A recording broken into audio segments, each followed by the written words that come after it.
شیخ جنید بغدادی ایک دفعہ اپنے مریدوں اور شاگردوں کے ساتھ بغداد کی سیر کے لیے نکلے۔ انہوں نے بہلول کے بارے میں پوچھا تو کسی نے کہا سرکار وہ تو ایک دیوانہ شخص ہے۔ شیخ صاحب نے کہا مجھے اسی دیوانے سے کام ہے، آیا کسی نے اس کو دیکھا ہے؟ ایک نے کہا میں نے فلاں مقام پر اس کو دیکھا ہے، سب اس مقام کی طرف چل دیے۔ حضرت بہلول وہاں ریت پر بیٹھے ہوئے تھے۔ شیخ صاحب نے بہلول کو سلام کیا، بہلول نے سلام کا جواب دیا اور پوچھا کون ہو؟ شیخ صاحب نے بتایا بندے کو جنید بغدادی کہتے ہیں۔ بہلول نے کہا وہی جو لوگوں کو درس دیتے ہیں؟ کہا جی الحمدللہ۔ بہلول نے پوچھا شیخ صاحب کھانے کے آداب جانتے ہیں؟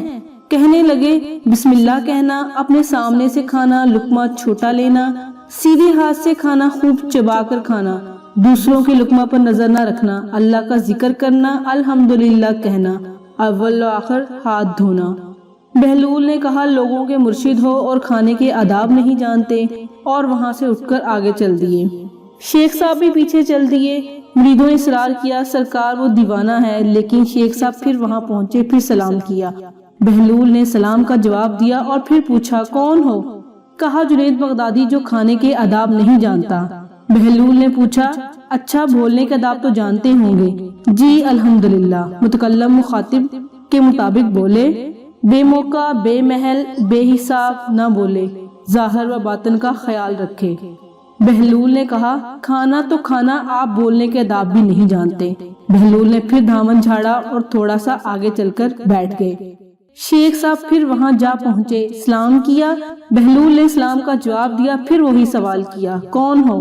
شیخ صاحب نے کہا جنید بغدادی جو کھانے اور بولنے کے آداب نہیں جانتا۔ بہلول نے کہا اچھا سونے کے آداب بھی بتا دیں۔ کہا نماز عشاء کے بعد ذکر و تسبیح سورہ اور وہ سارے آداب بتا دیے جو روایت میں ذکر ہوئے تھے۔ بہلول نے کہا آپ یہ بھی نہیں جانتے؟ اٹھ کر آگے چلنا ہی چاہتے تھے کہ شیخ صاحب نے دامن پکڑ لیا اور کہا میں نہیں جانتا تو بتانا آپ پر واجب ہے۔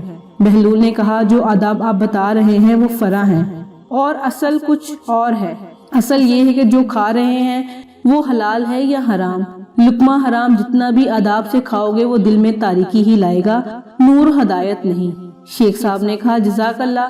بہلول نے کہا کلام اصل یہ ہے جو بولو اللہ کی رضا خوشنودی کے لیے بولو، اگر کسی دنیاوی غرض کے لیے بولو گے یا بےہودہ بولو گے تو وہ وبال جان بن جائے گا۔